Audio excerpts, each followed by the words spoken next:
नमस्कार दोस्तों, ईडुको सीरीज में मैं सुभाष आपको फिर से स्वागत करता हूं। अब देखिए हम लोग अगला क्वेश्चन उदाहरण नंबर 11 आज बनाएंगे। तो उदाहरण नंबर 11 में क्या दिया हुआ है ध्यान देना है। बोल रहा है कि दो ऐसे क्रमागत, सभी शब्दों पर जोर देते हुए समझना है। दो लेना है। दो ऐसे क्रमागत का मतलब होता है लगातार विषम धनात्मक के संख्या जो होगा विषम होना चाहिए और साथ साथ में विषम भी होना चाहिए और धनात्मक के रूप में होना चाहिए, पूर्णांक के रूप में। तो विषम धनात्मक पूर्णांक ज्ञात कीजिए जिनके वर्गों का योग 290 हो। यानी कि जो संख्या लेना है धनात्मक में विषम पूर्णांक लेना है तो दो संख्या लेना है और कभी भी दो लगातार सम संख्या या कभी भी दो लगातार विषम संख्या हमेशा दो दो संख्या के अंतराल पर मिलता है। यानी कि कहा जाएगा कि सम संख्या भी देखा जाएगा तो 2, 4, 6, 8 और दो दो संख्या के अंतराल पर लगातार मिलते जा रहा है और विषम संख्या भी 3, 5, 7, 9 इस तरह से जो संख्या मिलता है तो दो दो के अंतराल पर मिलते चला जाता है। तो यहां कहा जाएगा कि माना कि छोटी धनात्मक विषम पूर्णांक x है तथा बड़ी धनात्मक विषम पूर्णांक कितना हो जाएगा x प्लस 2 हो जाएगा। जब छोटी संख्या x माना गया है तो बड़ी संख्या x प्लस 2 होगा। यानी कि कभी भी संख्या वह चाहे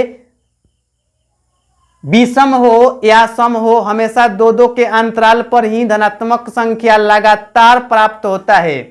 तो इस स्थिति में हम लोगों को क्या है कि सवाल को हल करना है और इस सवाल में बोला है कि दो ऐसे क्रमागत विषम धनात्मक पूर्णांक ज्ञात कीजिए जिनके वर्गों का योग 290 हो। यानी कि दोनों संख्या के वर्ग का योगफल कितना है 290। तो कहा जाएगा कि प्रश्न से इसके बाद में हम लोग चलेंगे और प्रश्न से चलने के बाद में दोनों का वर्ग निकालना है। यानी कि एक छोटा संख्या का वर्ग किया जाएगा तो एक्स स्क्वायर मिल जाएगा और जो बड़ा संख्या है उसका वर्ग किया जाएगा तो x प्लस 2 के होल स्क्वायर बराबर में कितना हो जाएगा 290 आएगा। यही बोल रहा है सवाल। तब आगे इसको हम लोग बढ़ेंगे तो इसका मान कितना हो जाएगा x स्क्वायर और यह हो जाएगा a प्लस बी के होल स्क्वायर। यानी कि a स्क्वायर प्लस में 2ab प्लस में b स्क्वायर बराबर में 290।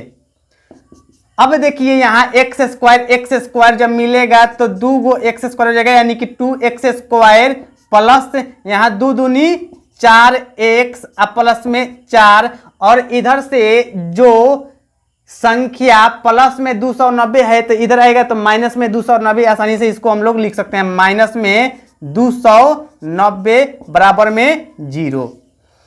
तब उसके बाद में क्या हो जाएगा कि 2x स्क्वायर प्लस में 4x और यहाँ प्लस में 2 है और यहाँ माइनस में 290 है तो यहाँ हम लोग आसानी से माइनस में 286 लिख सकते हैं बराबर में 0। और यहाँ आसानी से अभी 2 कॉमन निकाला जा सकता है तो 2 कॉमन निकालिए। 2 कॉमन निकल जाएगा तो हो जाएगा x स्क्वायर प्लस में 2x और यहाँ 1, 4, 3 बराबर में 0। यानी कि यह भाग में चल जाएगा तो शुद्ध मान कितना हो जाएगा x स्क्वायर प्लस में 2x माइनस में 143 बराबर में 0। यानी कि इस स्थिति में a का मान 1 आ गया, b का मान 2 आ गया और c का मान माइनस में 143 आ गया। तो x का मान निकालने के लिए x बराबर क्या हो जाएगा x बराबर minus B plus minus root under B square minus में 4ac बाई 2a। यानी कि x का मान द्विघाती सूत्र से निकालने के लिए minus B plus minus root under B square minus में 4ac बाई 2a, यह तो उसका सूत्र ही होता है। कौन सा सूत्र है यह? द्विघाती सूत्र, द्विघाती सूत्र है। तब यहाँ b का मान कितना है, b का मान 2 है। यह सूत्र के लिए माइनस होता है तो माइनस और b का मान 2 plus minus root under B square, यानी कि b का मान कितना है 2 है तो इसका मान हो जाएगा 2 के स्क्वायर माइनस में 4a। a का मान कितना है 1 इंटू c का मान कितना है माइनस में 143 माइनस में 143 बाई 2a। a का मान कितना है, a का मान 1 है तो यहाँ 1 लिखा जाएगा। अब यहाँ -2 प्लस माइनस रूट अंडर कितना है, यह हो जाएगा 2 दूनी 4 और यहाँ माइनस माइनस प्लस में इसका मान आएगा। जब प्लस में आएगा तो देखिए 4 तिहाई 12 हारसीन 1, 4 चौका 16 1 17, 4 चौका 16 1 17 हारसीन फिर 1 4 एकम 4 1 5 बाटा में 2।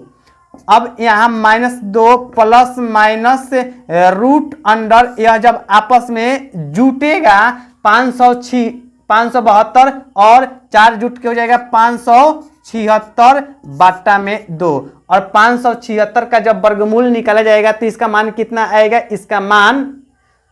इसका मान 24 आएगा। तब इसका जब मान लिखा जाएगा तो माइनस में 2 प्लस माइनस और इसका मान कितना हो जाएगा 24 बटा 2। तो एक बार प्लस के साथ में चला जाएगा और एक बार माइनस के साथ में चला जाएगा तो इसका x का मान निकल जाएगा। तो देखिए x का मान ज्ञात करने के लिए एक बार हम लोग माइनस और एक बार प्लस के साथ में चलना है तो एक बार पहले प्लस के साथ में चलिएगा तो -2 अब प्लस में 24 बटा 2 यानी कि इसका मान कितना हो जाएगा, यह 22 बटा 2 कट के हो जाएगा 11। x का मान फाइनली कह सकते हैं कितना आ गया, 11 आ गया। अब इसी तरह से एक बार जैसे कि यहाँ प्लस के साथ में लेकर चले थे तो एक बार माइनस के साथ में लेकर चला जाएगा तो यहाँ माइनस में 2 और माइनस में 24 बटा में 2 जो कि चला जाएगा एक साथ मिलके, इसको कितना हो जाएगा मान माइनस में 26 बटा 2 कट के कितना हो जाएगा माइनस में 13। प्लस में 11 और माइनस में 13। ध्यान देना है कि जो संख्या हम लोगों को लेना है वह कैसा संख्या है, धनात्मक विषम संख्या लेना है। तो जब धनात्मक संख्या लेना है तो इसीलिए यह x का मान कितना आ गया, x का मान यहाँ माइनस में 13 आया है, यानी कि माइनस में 13 को मान्यता नहीं दिया जाएगा। x बराबर किसको माना जाएगा, x बराबर 13 यहाँ 11 लिया जाएगा। तब लिखा जा सकता है x बराबर 11 मान्य है, x बराबर 11 होगा। और जब x बराबर 11 होगा तो अब अंत में हम लोग कह सकते हैं कि छोटी संख्या जो कि x माना गया है तो x माना गया है तो इसका मान कितना आ गया, यही 11 आ गया। और बड़ी संख्या जो कि क्या है x प्लस 2 माना गया है तो इसका मान कितना आ जाएगा, x प्लस 2 यानी कि 11 प्लस 2 मिलकर कितना हो जाएगा 13। एक संख्या आ गया 11 और एक आ गया 13। Thank you.